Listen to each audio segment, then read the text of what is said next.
Welcome, ladies and gentlemen, to the Unstoppable Pursuit podcast, where we're pushing the limits in business, life, and health. Today, it's episode 30. Whoop, whoop, whoop, whoop. We're talking about the 9 things to give up to be happy. I'm Brian Benson, and next to me, well, his celebrity man crush is Matthew McConaughey. All right. Mike Stull. What's up? And he wrote a book called Dominate Your Day. Check it out on his website, michaelstull.com, and he's going to dominate your face right now. People always say they wish they had more time in the day to get things done. A great way to get an extra 365 hours back during the year is wake up an hour earlier every day. You will be amazed by how much you can accomplish throughout the year just by getting that extra hour each morning. It's that simple. You want your dreams to come true? Stop oversleeping. So let's do the math. 1 extra hour per day equals 365 hours in a year. If you work 8 hours a day, those extra 365 hours is equal to 45 consecutive work days. Throw in weekends and you have 2 months. What will you do with those extra 2 months? Man. Well, when you put the facts out there and the math together, it makes so much sense. And how many people are just not taking advantage of those extra 2 months? I mean, I'm all for sleep. I am. But it's like... And that's actually the health tip of the day, too. Oh, there we go. Talking about sleep. I mean, sleep is important, but, you know, I mean, you can work it out to where you we oversleep. A lot of people do. That's true. I would say 90% of the country oversleeps, and a lot of times they just say, you know what, I'm just not going to get up, or I'm going to hit the snooze button. It's just like, if you got up that 1 hour early, right when your alarm went off, I mean, people snooze for literally an hour. If you were to get up when that button first went off, when that alarm first went off, oh my gosh. Go to bed earlier, get up earlier. Yep. Get on that Brian Benson sleep schedule. He goes to bed at 7:30 p.m. and gets up at 4 a.m. Speaking of, I got an hour and a half before I got to go to bed, so let's get this done. All right, the 9 things to give up to be happy. Number 1, complaining. People, quit your bitching. I mean, it's that simple, you know. It is. And I will say, before we go over all 9 of these, that I am guilty of probably every single one of these. At one point or another, yeah. Yeah, I mean, I think probably all of them I'm guilty of. But no, I think that as you and I have journeyed further and further down the road, both in our personal businesses and with this, I think that the complaining thing, we realize that it doesn't do anything.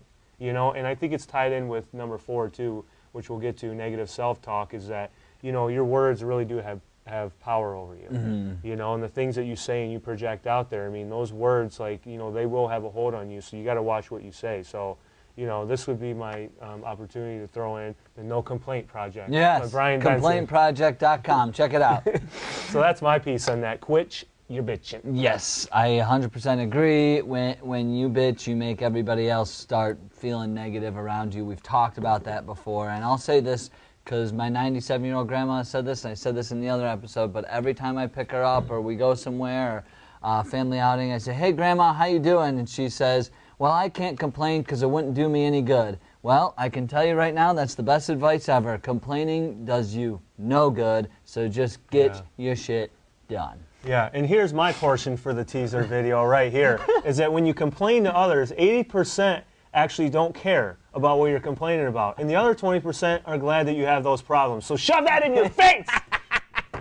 In your face! All right, we're getting the hard hat on, baby. Number 2, limiting beliefs. Man, oh man, we talk about this a lot, but self-limiting beliefs, not believing in yourself. There's no confidence there. You have these limiting beliefs. Why even limit yourself? Yeah, we talked about that You should last not time. limit yourself. You can do whatever you want within, you know, go toward your strengths, but, you know, don't limit yourself on the things that you can and can't do. I mean, how many of those stories have we heard of people who have lost a limb or something and then run a marathon or something? You know what I mean? It's like, these people have such strong beliefs in everything that they do that you have no reason to complain. Like, and I'll even talk about the time when I went to the Boys and Girls Club, and I was a judge for the youth leadership group thing, and the one girl, like, she could have had so many limiting beliefs and complained about so much because of where she came from and what she had to persevere. Like, she could have been so limited in her beliefs. Like, she had so many negative things happen to her, she could have easily said, I can't do this. I'm not going to win. Why? She actually was in powerlifting, and she's doing like really good. She's like the captain of the team and everything. And she could have had a lot of limiting beliefs from where she came from. But instead, she just said, you know what? I have nothing to complain about. I can't have these limiting beliefs. I have to go out there and perform at my best all the time. So she built herself up. I don't know where that intrinsic motivation came from. Maybe it was from the things that she had gone through. But I'm telling you, there's too many other things that you just can't, you don't have time to have these limiting beliefs. Right. Yeah, my advice would be don't be your own roadblock to your success. You know, like if other people want to place limiting beliefs on you, that's fine. Let them do and say what they want to do. But the one thing that you can control is not doing that to yourself. You can't really control what other people are going to say. You know, if you're on a path, there's going to be a lot of people that want to throw rocks at you along the way. That's fine, whatever. Don't throw rocks at yourself, right? You know, by limiting your beliefs. Yeah, at the end of the day, you're all that you have. So you better be nice to yourself and say nice things to yourself. Yeah. Yep. All right, the next one, oh man, I like this one. Yeah. Number 3 is blaming others. I like this one because coming from an athletic and sports background, I was taught not to blame others. You know, like my example was in basketball. When I would play basketball, and like even like if maybe it was their fault or something like that, I would take accountability for it. And that's just kind of coming from a leadership standpoint, where that's what I wanted to do, is I wanted to have the accountability, and I took the blame for things like that. But you know, blaming others, again, just like complaining, it's not going to get anything done. Where's your accountability? Where's your skin in the game? You know, how do you hold yourself accountable? Stop blaming others. Blame yourself.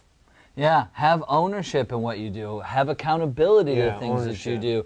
Don't allow, like, yeah, sometimes things are out of your control on what others do, but sitting around just blaming them is not going to make you, like Mike said, put you further ahead. Or you know, if you're walking around the office and saying, well, it was this person's fault, it was that person's fault, like that's the worst, isn't it, when you work in an environment where people are saying those, oh well, yeah, it was, you know, Mike's fault because it's so negative. It breaks the trust, it breaks the camaraderie, it breaks the loyalty.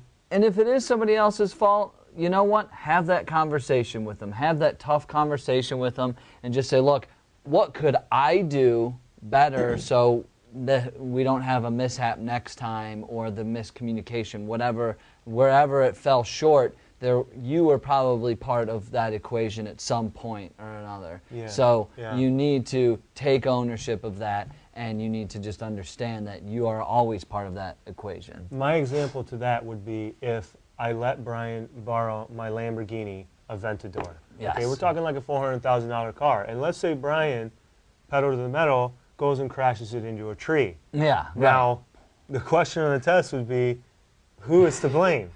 Is it Brian because, you know, he didn't know how to drive a Lamborghini?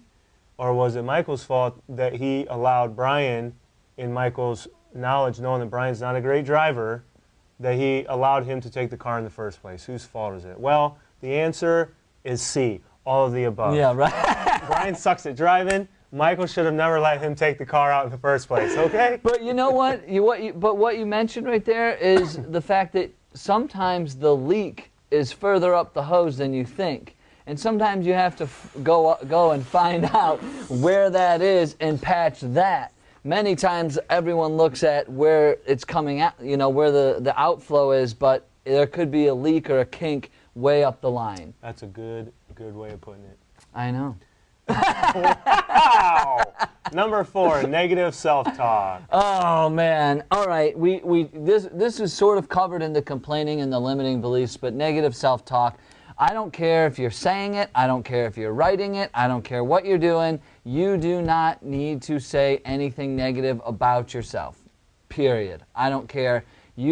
I used to do this. I am so guilty of this. Me too. When things wouldn't go right in business or in sales or something, I used to be like, man, I can't make sales. Like I just suck at that. And like, I mean, and then I'd go out and try to do it the next day and the next day, but if I keep saying all these negative things, it will never happen. Of course it's not going to happen. Of course I'm not going to crush it in sales because I keep telling myself I can't. Yeah, so you're stop. complaining, you're limiting your belief, you're blaming others when you should really be having accountability for yourself, and that leads to what we're talking about right now, negative self-talk. It's like they're all combined together, you know what I mean? But it's true.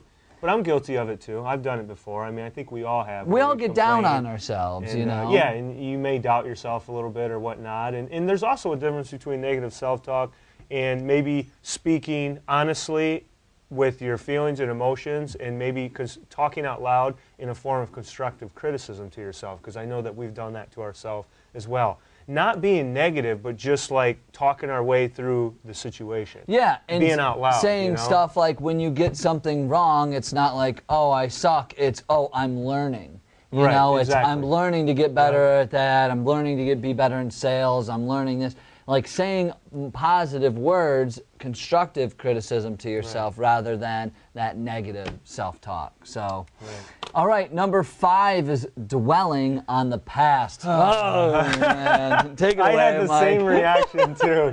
Jeez. Guilty, you know, for Guilty. me, dwelling on the past. Like, you know, because you know, it's, you know, we talk about this, how you can't let the past define you, but at the same time, I do think about my past, and I think sometimes I'm like, I wish I would have done this way or that way, but the fact of the matter is that I cannot change my past, and neither can you. You know, like what you just said on the previous point, we have to learn from that. Technically, it's not a failure, it's a learning process. We take something from every single thing that doesn't go the way that we wanted it to, or that it doesn't work out. So, you know, dwelling on the past, I do think about the past because I try to think about things that I did that I didn't do, and I analyze a little bit, only from a standpoint of as I want to keep learning and growing. I am getting better at not worrying about specific things that maybe I wish I would have. I'm getting better at letting them go. I'm not 100% there. Okay? Well, you know, and exactly, and it's tough, you know, but here's some practical advice, you know. Every day is a new day. So every day you wake up, you have a new opportunity and a new chance. And you cannot live your life staring in the rearview mirror. I've said that a million times. But every day is a new day. And people have said that for years. But really, you have to, every day you wake up, you have a new chance at life. You have a new chance at doing something better than you did the day before. Yeah. And that's how you got to look at it. It's like you have every day you have a new start. You have a second chance, a third chance. I mean, we get more chances than anybody ever allows ourselves. We don't allow ourselves sometimes to have more chances to say, you know what, this next time I'm going to get it. This next time, no, it didn't work out. Okay, well, the next time I'm going to get it. If the more we continue to dwell on what happened yesterday, the further away we're going to be from what we truly want and what we truly deserve. Right. And that's the thing about living in the moment. Like today, you know, like today is today, but today is going to be yesterday tomorrow. Yeah. And so today we're focusing on today, but tomorrow we got to focus on tomorrow, not focus on today. Yeah. I know that sounds confusing, but today is going to be yesterday. So, you know, always looking forward, and that's the key. Yeah, I love it. I love it. Number 6, resistance to change. This is a good one. Oh man, this drives me crazy because I think change is so good, but we are so afraid of change as a human race. Because it's hard even when hard. It's good. It is hard. It hurts so good. Yeah, exactly. But that's the thing is it is hard. Change is hard. It's difficult. Everyone wants to be in their comfort zone and live in their little groove and in their little happy place. But the reality is, if you want more out of your life and you don't want to be mediocre and you want you want more for yourself and your family, you're going to have to change. There's something in your life that you aren't doing. If you want more wealth in your life and you want better health in your life, well, you're not going to get there by continuing to eat the Cheez-Its on the couch like good old Brian here. You know what I mean? You're not. And you're not going to get wealthier by just continuing to go the same job and clocking in at 9 and leaving at 5. Have you ever started getting there at 8 and then leaving at 7? You know, have you ever done something a little bit different? You need to change if you want things to be better in your life. That is plain and simple, man. Yeah, and the world is always evolving, and things are getting bigger, faster, stronger, better technology. So really, if your resistance to change, you're going to stay in the same spot and the world's going to pass you by. Yeah, the world's going to go on no matter what, right? Exactly, and there's always going to be a better company or a company that does the same thing that you're doing, but you're resistant to change, so you're not really growing. Now this company is offering an app. Yeah. And they're offering a VIP program along with the services that you provide. So it's like they're one step ahead. So if you're resistant to change, you're going to get lapped on the track. You know what I mean? So there you go. Yeah, oh, and perfect example, Netflix versus Blockbuster. Mm-hmm. They said, no, right people there. are going to continue to come to the store and rent VHSs off the shelf. It's like, no, they're not. They want to sit from their home very comfortably and just click something, right on their channel control or their gaming system. Example. But they were resistant to change, and they didn't change fast enough. And the next thing you know, and then they went to the Redbox model. Remember the Blockbuster? Yeah. But guess what? Redbox was already there. You were resistant to change, and you lost. And that is the biggest thing. You will lose if you don't change. Man, that nail on the head right there. Is it you? Me? Oh, I'm sorry. Yep, the need to impress others. I'm guilty of this. Not now, but more so in the past. I think when I first got into my specific... Don't dwell on the past. I know. But I think, but this is a good, right. Teaching point that I'm not dwelling on the past, but I am... Learning from the past. I am learning from the past. I am speaking of the past because in the past, I did feel the need to impress others when I first got into my field, which is health and wellness, and I felt like I needed to be the most ripped, the most... physically appealing person to gain clients and to gain notoriety and many other things. So I think as time has gone on, it's been less the need to impress others and more of I want fulfillment and personal achievement, that I'm actually doing something that is impactful, not necessarily impressing others. I know a lot of people on social media that have millions of people following them, and they probably impress others, but I'm not really sure what they're doing on a concrete level that is really impacting and helping others. And that's the difference. I don't want to just impress people. I want to help people. Yeah. I want to make an impact. No, I 100% agree. I mean, at the end of the day, your competition is in the mirror. So impress yourself. I mean, we talked about this, I think it was last episode, but it's like, or maybe it's 2 episodes ago, but it was the only person that you need to go against or impress is yourself. I forget, you said something 2 episodes ago about that, but it's so true. It's like you need to have so much confidence in yourself and who you are as a person that you don't need to worry about what other people are doing, because it goes back to what you said on complaining. 80% of people aren't even really going to care. People don't really care. They're like, oh, you impressed me. Nobody really gives that much of a shit about you. And that's short term, too. That's not even going to last. Yeah, right. You know what I mean? Yeah, and if LeBron James or Kobe Bryant or Michael Jordan or any of these other star athletes thought that that was impressing others, one dunk, oh, that's really impressive, but they have to constantly go out and keep it. But they're against themselves. How do you turn that right? one impressive dunk into a business? Yeah, right. Is it long lasting? Is it sustainable? Again, I think feeling the need cares. to impress others, that comes and goes very quickly. And I wrote down people pleaser. When you want to impress people all the time, you become this people pleaser, and you're like a slave to these people trying to impress them all the time, and you want to be a people pleaser, and you're not going to be able to, because 2 things when you meet someone: they're either going to like you or they're not going to like you. And that's the truth. No, it's true. And I can't control that. I'm not going to try to go and impress everyone. I'm going to be myself. When you try to impress people all the time, I think that you start to kind of leave who you really are and morph into someone else that I don't really think you can maintain that for very long. I 100% agree. 100%. Number 8, the need to always be right. Brian, tell me what you think about this one. Well, I'll tell you, I have met more people that... You ever get that person who just has to one-up you or get the last word in? It's like, oh my God, I can't even be friends with these people, I know. And you don't have to always be right. And I learned that in business early on, because early on, I thought I always had to be right. Yeah, I thought I always had to know the right answer and blah, blah, blah, and I was the best, and I found myself bullshitting people quite often. Early on. I mean, you know, it was, and you know what? That's not the way to live. That's not the way to be. And, you know, you don't always have to be right. There's going to be other people who have great ideas. This also brings in that collaboration. Like, you don't know when somebody else is going to say something that's going to totally change you or make you think differently or outside the box to help you grow as a person or grow your business. You do not always have to be right, but you can always go out and find the resources to find the right answer or something. But I just can't stand those people, man. I know.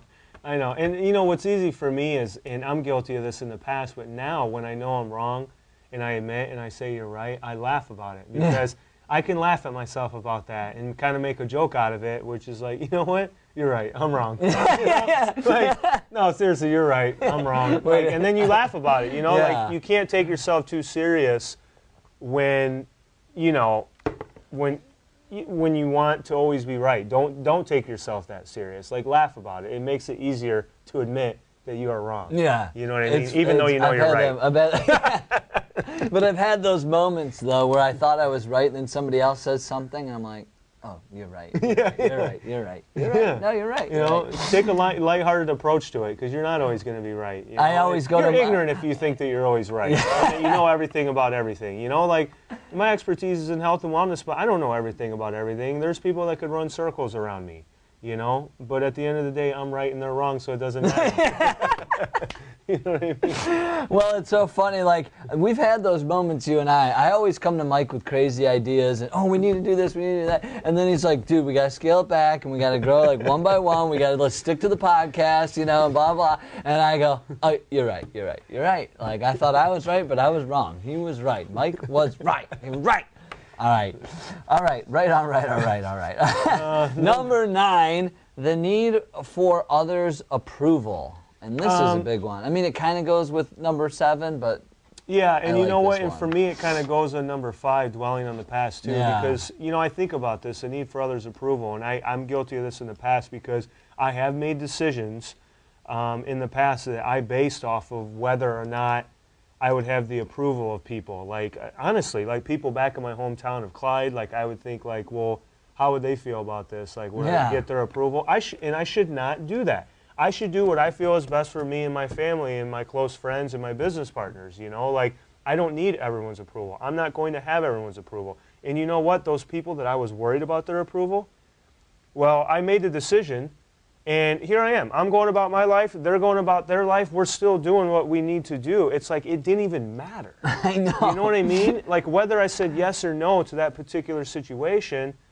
they would still go and live their life whether or not they approved it or not. And I have to too. Like, I can't base what I do off of all these other people, these third parties that they're either going to like you or they're not going to like you, but I can't control that. I can only control what I do. Yeah. So that's what I've learned from this. No, I mean, you hit the nail on the head. I don't really have a lot to add to that. I mean, just Brian, really, what do you even bring to this podcast? I mean, not a whole, I'm humor, entertainment. Okay. You know, but yeah, I mean, I agree with you 100%. I mean, it really, people's life is going to continue moving on no matter what, for all of these, really, you know? So whether you want to keep blaming yourself, blame others, have negative self-talk, resistance to change, all that, life is going to move. We're all going to die. Like, that's just going to happen, you know? Like, the reality. Well, yeah. 4 words for motivation. You are going to die.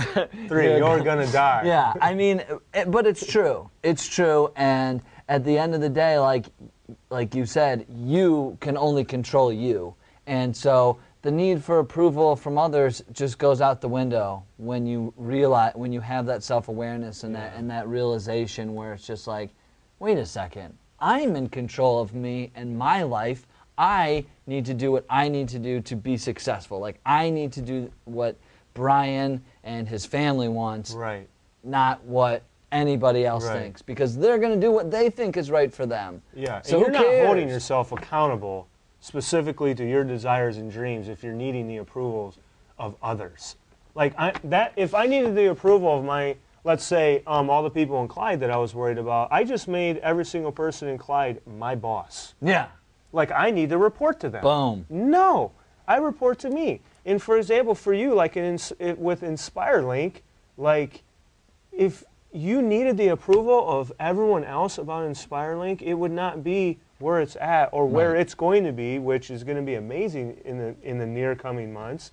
You don't need people's approval of that.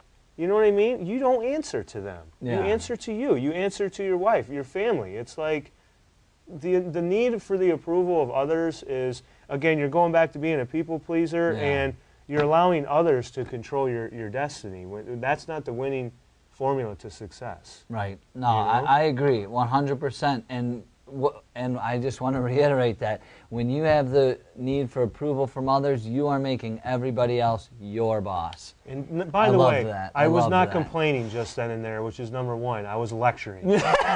He's educating. I was not negative self-talking. I was educating.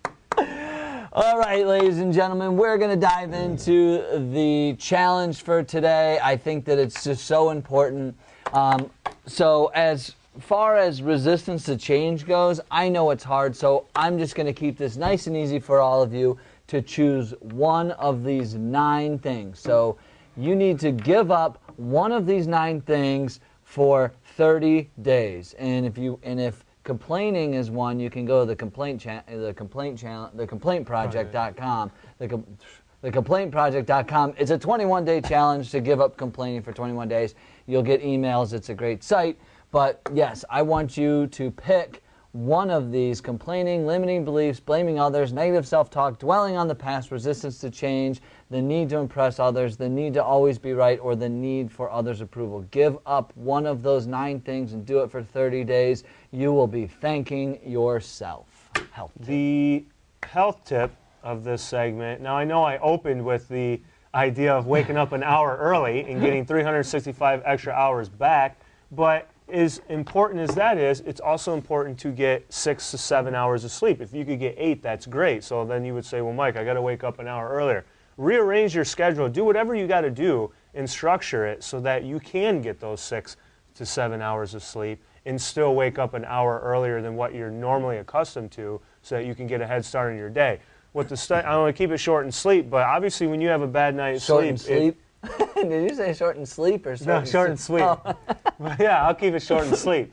But sounded like sleep. If you get a bad night of sleep, the studies show that you can actually eat up to, on average, about 365 calories extra on the day after. Like if I had a bad night's sleep last night, I could have possibly eaten on average an extra 365 calories today, because you're hungry. Lack of sleep, maybe you tend to fall off your diet, maybe you skip your workout, you're not burning calories. So we all know what the importance of sleep is, okay? So just, I would say no less than 6. 7 is typically like the sweet number for me. I don't get 8 because I just don't with my schedule. I usually get about 6.5 to 7, so that's the sweet spot. So figure it out. Get your 6 to 7 hours of sleep, but wake up, if you normally wake up at 8, wake up at 7 and dominate your day. I love it. Dominate your bay. Yeah. Dominate your bay. Oh, good Lord. All right, thank you guys so much. Thank you, Facebook. Thank you, IG. Thank you for all the podcasters. And if you guys could please subscribe, rate, and review on iTunes, it would be huge for us. We are working to get in the new and noteworthy, but we would love for you to subscribe, rate, and review. Thank you for joining us on episode 30, the 9 things to give up to be happy, and we will see you all on the next episode.